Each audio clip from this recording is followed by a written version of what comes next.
मेरे जिगर के छल्लों, क्या हाल है आप सब लोगों की। उम्मीद करता हूँ कि आप सभी लोग बढ़िया होंगे और आगे भी बढ़िया रहना है। तो चलो बिना किसी देर के आज का ये जो धमाकेदार एपिसोड है इसको स्टार्ट करते हैं। एपिसोड की स्टार्टिंग होती है और हमें वहीं से दिखाया जाता है। शाहन भी बिल्कुल शौक रह जाता है कि आखिर चल क्या रहा है। हुनियो तो मतलब अपना एकदम 100% दे रहा है, जैसे कि हुनियो इनका बहुत बड़ा नेता और जो पीछे लोग होते हैं हमें वो भी हुनियो के ऊपर आस्था था, भरोसा करने लगते हैं कि नहीं भाई हुनियो एकदम सही कह रहा है, वो सच में एक लीडर बनने के काबिल है। चाहे मतलब क्या वो हुन कबीले के लोग इतने ज्यादा घृणित हैं, कम से कम जो हुनियो है वो तो अच्छा इंसान है और लोग हुनियो को अच्छा इंसान समझ रहे थे। हमें दिखाई देते जो हुनियो है वो फाइट करते करते उसकी दुई खत्म होती है तो बाकी लोगों से कहता है कि मेरी दुई जो है वो खत्म हो चुकी है, तुम लोग देख सकते हो, इसलिए आगे फाइट करो तब तक मैं अपनी दुई को रिकवर कर लूँ। हमें दिखाई देता है वो जो लोग होते हैं अब तो हुनियो के ऊपर भरोसा कर बैठे थे, जिसकी वजह से वो चले जाते हैं आगे फाइट करने के लिए। लेकिन जो शाओन था वो एकदम मतलब क्या किसी से सतर्क था, इसलिए वजह से वो आगे नहीं बढ़ता। दिखाया था थोड़ी देर ऐसे फाइट करने के बाद जो हुनियो का ग्रुप और साथ में फिनिक्स क्लैन का ग्रुप वो वहाँ से गायब हो जाता है। तो जब शाओन ये चीज देखता है कि वो तानू ग्रुप जो यहाँ से गायब हो चुके हैं तो शाओन समझ जाता है कि आखिर ये जो लोग हैं कि ऐसा क्यों कर रहे थे। क्योंकि जब हम आगे देखते हैं तो जो पावरफुल बीस्ट थे वो अभी के टाइम पे आ चुके थे, जिसकी वजह से जो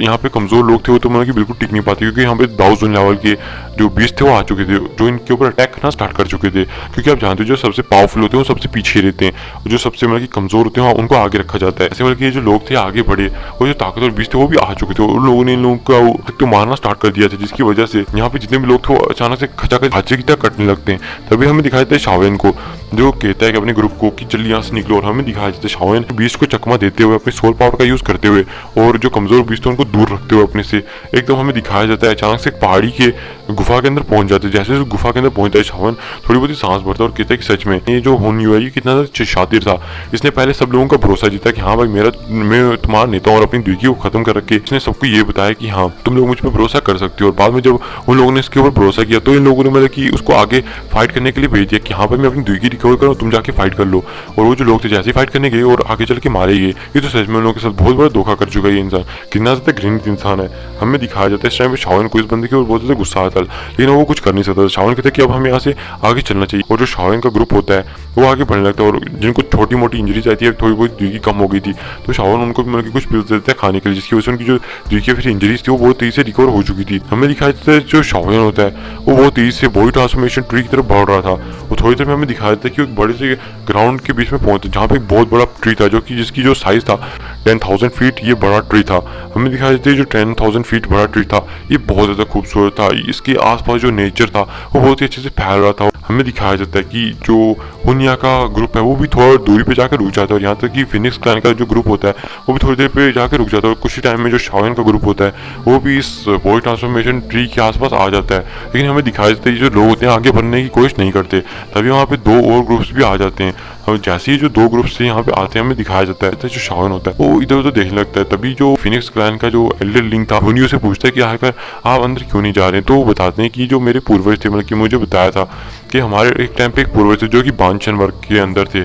और वो यहाँ पे इस बॉडी ट्रांसफॉर्मेशन ट्री के पास आए थे ताकि वो आगे बढ़ के दाओ शेन के अंदर ब्रेक थ्रू कर सकें। जैसे उस ट्री के पास आए थे तो पूरी तरह से गायब हो चुके थे, कभी फिर उनका कोई नामो निशान मिला ही नहीं जाए। जब वो उस बॉडी ट्रांसफॉर्मेशन ट्री को लेने आए थे हमें भी कुछ नहीं पता इसके बारे में, तो इसी वजह से हमें ऐसे आगे फालतू में आगे नहीं बढ़ना चाहिए, हमें मतलब कि थोड़ा बहुत इसका वेट करना चाहिए। हमें दिखाई देता है ये जो लोग होते हैं ये थोड़ा बहुत साइड में रुके, लेकिन तभी वो जो बॉडी ट्रांसफॉर्मेशन ट्री होता है उसमें थोड़ी हलचल होती है और अचानक से उसके जो ट्री होता है उसके बीच में एक दरार सी पड़ती है, जिसकी अंदर से हमें दिखाया था कि 5 लोग बाहर आते हैं। हमें दिखाया था कि जिसके बारे में भी हुनियो बात कर रहा था उनमें से एक बंदा जो जिसकी वो बात कर रहा था वो भी वहाँ से बाहर आता है। हमें दिखाया जाता है कि वो जो बंदा था बिल्कुल मतलब अपनी आंखों से जैसे उसकी आंखों से जीवन पूरी तरह से निकल चुका हो, जैसे उसके अंदर कोई लाइफ ही ना हो और एक कठपुतली की तरह था वो। और अगर मैं बता दूं ये वाली कठपुतली थी ये रियल बांचन वर्ग के ऊपर नहीं है, चाहे मतलब कि बांचन वर्ग की थी उस टाइम पे ये बंदा था, लेकिन जब उस बॉडी ट्रांसफॉर्मेशन ट्री ने इसको कंट्रोल किया तो जो इसकी पावर है चाहे एक बांचन वर्ग की थी लेकिन फिर भी बांचन वर्ग किसी भी द्विकी का यूज़ नहीं कर सकता, ना इसके पास इतनी इंटेलिजेंस थी। इसी वजह से एक नॉर्मल 9 स्टार दाउजन को इससे बच के भागने में कोई ज़्यादा दिक्कत की सामना नहीं करना पड़ेगा। अगर मारने की बात आ जाए तो वहाँ उसे थोड़ी बहुत मेहनत तो करनी पड़ेगी। हमें दिखाया जाता है कि जो हुनियो का कबीला वो भी शौक रह जाता है, ये तो वही पूर्वज है जो जिसके बारे में हमारे एल्डर्स ने बताया ये आकर यहाँ पे क्या कर रहा है, ये तो सच में मतलब कितनी ज़्यादा खतरनाक चीज़ है। हमें दिखाया जाता है कि जो बंदे इनकी जो बॉडी है उसके ऊपर अचानक से एक अलग सा डिफेंस बना हुआ था जो गाइस आप कह सकते हो बॉडी ट्रांसफॉर्मेशन ट्री ने इनके ऊपर लगाया होगा ताकि इन्हें कोई भी मतलब साइंस से हार्म ना कर सके, क्योंकि चाहे ये बांचन वर्ग के ऊपर है लेकिन अब इनके पास रियल बांचन वर्ग की ताकत नहीं है। हमें दिखाया जाता है जो शाओलिन होता है वो देख के शौक हो जाता है। तभी वो जो लोग होते हैं वो आपस में बात करते हैं, क्यों ना हम लोग मतलब कि अगर बॉडी ट्रांसफॉर्मेशन ट्री तक हमें पहुंचना ही है तो क्यों ना हम ये जो बांचन वर्ग है इन्हें अपने अपने ग्रुप के अंदर डिवाइड कर ले और एक एक बांचन वर्ग को ले ले जिनसे हमें फाइट करें और ये हुनियो के साथ। तो हमें दिखाया जाता है जो शाओलिन होता है वो मान जाता है और एल्डर लिंगी भी मान जाते हैं, बाकी जो दो ग्रुप थे वो ना चाहते हुए भी मान जाते हैं। हमें दिखाया जाता है कि वो जो बंदे होते हैं वो एक एक बंदे से फाइट करने लगते हैं। जो हुनियो का ग्रुप है वो उस टाइम पे जो अपने पूर्वज थे जो बांचन वर्ग में था उससे फाइट करने लगते हैं। हमें दिखाई देता है जो शाओलिन का ग्रुप होता है वो अपनी मतलब कि इस टाइम पे ज़्यादा द्विकी को ख़त्म नहीं करता, वो इस बंदे के साथ चला जाता है फाइट करने के लिए। लेकिन जो इनकी फिजिकल पावर थी इस बंदे की वो सच में बहुत ज़्यादा खतरनाक थी। उनका एक पंच, चाहे उनकी द्विकी उस लेवल पे नहीं थी लेकिन जो उनकी फिजिकल बॉडी थी वो बहुत ज़्यादा खतरनाक थी। इसी वजह से उनका एक पंच यहाँ पे लोगों की मतलब हालत ख़राब कर सकता था, क्योंकि वो उनका जो एक पंच होता है वो भी एक रियल दाऊशन की तरह था। हमें दिखाई देता है दरअसल शाओलिन को इनसे ज़्यादा प्रॉब्लम नहीं थी, क्योंकि शाओलिन के पास पहले ही मतलब कि एक कवच था जो कि उसको पूर्व जियो हुआन ने दिया था, जिसकी वजह से शाओलिन आराम से जो उसका पंच होता है उसको अपने चेस्ट पे ले लेता है और अपने पंच को सीधा उसकी मतलब की चेस्ट में मार देता है। लेकिन हमें दिखाया जाता है कि इससे ना शाओलिन को ज़्यादा फर्क नहीं पड़ता, लेकिन वो जो बंदा होता है उसे भी इससे कोई फर्क नहीं पड़ता। ये देखिए शाओलिन बिल्कुल शौक रह जाता है कि आखिर ये सब हो क्या रहा है। हमें दिखाया जाता है कि जो शाओलिन का ग्रुप होता है वो भी लगातार बारी बारी यूनर, गू चैन और यहाँ तक लिटरफाई डॉक्टर ये सब लोग इस टाइम पे इसके ऊपर अटैक करते, किंगलिंग भी इसके ऊपर बहुत खतरनाक तरीके से अटैक कर रहे थे। लेकिन हमें दिखाया जाता है कि वो लोग बीच बीच में अपनी द्विकी को पूरी तरह से खत्म नहीं करते, वो ताकि अगर उनकी द्विकी खत्म होगी तो जो बाकी का ग्रुप है उनके ऊपर मिलकर अटैक कर सकते हैं। हमें दिखाया जाता है कि जो फाइट होती है इनके साथ थोड़ी देर ऐसे ही चलती रहती है। तभी शाओलिन होता है कहता है कि अगर हम इनकी फिजिकल बॉडी के ऊपर ही अटैक करते रहेंगे सच में मतलब कि बहुत ज़्यादा खराब चीज़ होगी। शाओलिन को कुछ समझ नहीं आता कि उसे क्या करना चाहिए। तभी जो शाओलिन होता है एक पंच उसके सर में मार देता है, लेकिन हमें दिखाया जाता है उसके सर में जैसे वो पंच लगता है वहाँ पर थोड़ी सी दरार बन जाती है। ये देखिए शाओलिन बिल्कुल शौक रह जाता है और शाओलिन समझ जाता है कि उसे करना क्या है। शाओलिन कहता है कि एक सब लोग मेरी बात ध्यान से सुनो कि इसकी जो फिजिकल बॉडी है उसको तोड़ा नहीं जा सकता, लेकिन हाँ जो इसका सबसे वीकेस्ट पॉइंट है वो इसका सर, इसके सर में हमें वार करना होगा और तुम्हें इसका ध्यान भटकाना होगा ताकि मैं पीछे से इसके ऊपर स्नीकली अटैक करके जो सर है उसको फोड़ सकूं। हमें दिखाया जाता है कि वो जो लोग होते हैं ऐसे करने को मान जाते हैं, वो सारे लोग मिलकर इसको इस तरह से मतलब कि अपनी तरफ घेर लेते हैं और वो जो पपिट होता है वो भी उनके ऊपर अटैक करने लगता है। लेकिन जो शाओलिन होता है 3000 लाइटिंग मूवमेंट का यूज़ करते हैं, विंग्स का यूज़ करते हैं, एकदम उसके पीछे अपीयर होता है और एक बहुत जोरदार पंच दे मारता है उसके सर के अंदर। जैसे ही वो जो पंच है उसके सर में लगता है हमें दिखाया जाता है कि जैसे कोई पत्थर टूटता है बस वैसे तरह से उसकी जो पूरी बॉडी होती है हमें दिखाया जाता है अचानक से पत्थर की तरह से ब्लास्ट हो जाती है, जैसे टूट जाती है और वो वहीं पे वो जो बांचन वर्ग का बंदा था वो वहीं पे खत्म हो जाता है। जैसे कि जो शाओलिन होता है वो थोड़ा बहुत सांस लेता है और कहता है कि अच्छा हुआ ना ही मेरी द्विकी खत्म हुई है इस टाइम पे, और ऊपर से ये जो कवच था इसकी वजह से मेरे को बहुत ज़्यादा फायदा हुआ है, क्योंकि ये जो बंदा मुझे इस तरह से अच्छा खासा हार्म नहीं कर पाया। फिर हमें दिखाया जाता है जो शाओलिन होता है ये सब करने के बाद वो बाकी को थोड़ी थोड़ी पिल्स दे देता है कि चलिए इसे खा लो, जो तुम्हारी थोड़ी बहुत द्विकी खत्म हुई है वो रिकवर हो जाएगी। गाइस देखो चाहे शाओलिन के पास इस टाइम पे शाओलिन उसके पंच को रेसिस्ट कर सकता था उस पांच वर्ग के बंदे को, लेकिन जो बाकी लोग थे उनके पास इन्हें पावरफुल डिफेंस नहीं था, जिसकी वजह से वो बिल्कुल भी उनके जो पंच उन्हें रेसिस्ट नहीं कर सकते, जिसकी वजह से उन लोगों की भी जो हालत है वो भी अच्छी खासी खराब होना स्टार्ट हो जाती है। फिर वो जो लोग थे वो आसपास की फाइटिंग को देखने लगते हैं, वो देखते हैं जो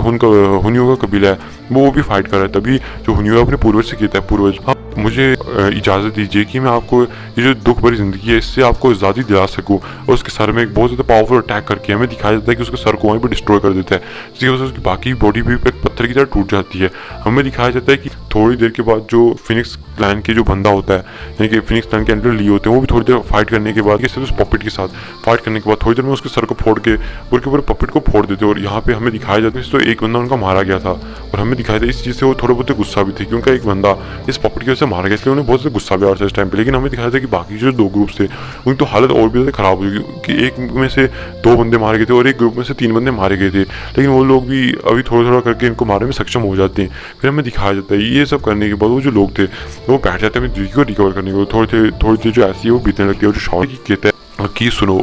यूनर घूच यूनियन तुम मेरे साथ आओगे, वो क्वीन मर्सो कहता है कि तुम इस टाइम पे मेरे साथ नहीं चलोगी, तुम यहीं पे रुकोगी। तो ऐसे शाओलिन नहीं चाहता कि जो क्वीन मर्सो उसके साथ आए, क्योंकि आप जानते हो कि जियो का ख्याल फिर कौन रखेगा, जिसको शाओ भी आप लोग कहते हो। अगर जो क्वीन मर्सो के साथ आ गई और अगर कोई ट्रेजेडी उनके साथ हो जाती इसलिए वो किंगलिंग को और साथ ही साथ में क्वीन मर्सो को यहाँ पे छोड़ देते। ये सुन के जो क्वीन मर्सो है उस टाइम पे थोड़ा बहुत मतलब आप कह सकते हो रेसिस्ट करने की कोशिश करती है कि नहीं मुझे भी चलना साथ में, लेकिन जो शाओलिन होता है उसको मना कर देता है। वो कहते हैं तुम फिक्र मत करो, गुचैन, यूनर और यूनियन मेरे साथ हैं और हम लोग इस टाइम पे 4 लोग अंदर की तरफ जा रहे हैं। तो वहाँ पे हमें कितनी ज़्यादा तुम लोगों की ज़रूरत नहीं है, तो इसी वजह से तुम लोग यहीं पर रहना और बाहर मतलब कि इस चीज़ की निगरानी करना अगर हम पे कोई अटैक करने आए, और अगर हम ज़्यादा देर तक नहीं आते बाहर तो तुम यहाँ से चले जाना वापस। हमें दिखाया था कि बाकी जो लोग होते हैं वो अपने ग्रुप से कुछ बंदों को छोड़ के अंदर चले जाते हैं, और गाइस ये उसी जहाँ से वो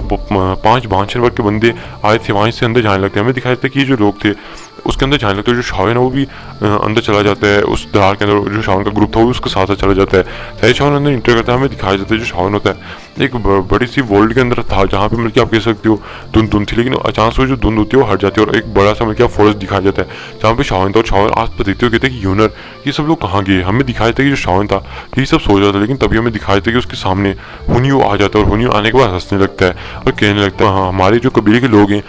एल्डर्स हैं उन्हें तुम्हारी जो मतलब कि पूर्व जियो हुआ था और तुम्हारा जो जियो कबीला है उसको डिस्ट्रॉय कर दिया, तुम फिक्र मत करो मैं तुम्हें मार डालूंगा। और शावन के सामने बहुत जोर जोर से हंसने लगता है। तभी शावन को बहुत ज़्यादा गुस्सा आता है। शावन अपने हाथ को खींचता है और उसके ऊपर एक अटैक कर देता है और उसके हाथ से जो अटैक निकलता है हमें दिखाया जाता है कि वो इतना ज़्यादा पावरफुल था कि जैसे ही वो हुनियो के ऊपर टकराता है वो हुनियो वहाँ पे ब्लास्ट हो जाता है। जैसे कि तो शावन बिल्कुल एकदम शॉक रह चुका था, क्या करिए कैसे हो सकता है। तभी शावन का एहसास होता है कि उसकी बॉडी के अंदर इस टाइम पे ताकत है वो एक रियल डाउशन की ताकत है। ये सुन के देख के तो शावन बिल्कुल शॉक रह जाता है, क्या कर ऐसा कैसे हो सकता है। बॉडी ट्रांसफॉर्मेशन ट्री की वजह से हुआ। शावन को कुछ भी समझ नहीं आता। तभी आसपास बहुत सारे बीस्ट जो होते हैं शावन के ऊपर अटैक करने के लिए आ रहे थे, लेकिन तभी शावन अपने हाथ से एक इशारा करता है जो आसपास के जितने भी बीस्ट थे वो अचानक से मरने लगते हैं। और जब वो मर जाते शावन बहुत ज़्यादा खुश होने लगता है कि हाँ भाई अब उसके पास ताकत आ चुकी है कि अपने फादर को वो जाके बचा सकता है। वो इस तरह खुश होता है, वो कहता है कि मैं यूनर से भी अब जाके शादी कर सकता हूँ। तभी हमें दिखाया था कि जो शावन था अचानक से उसके रिंग में से एक बॉडी ट्रांसफॉर्मेशन पिल थी, शावन को लिटिफाइड ऑटो ठीक करते हुए मिली थी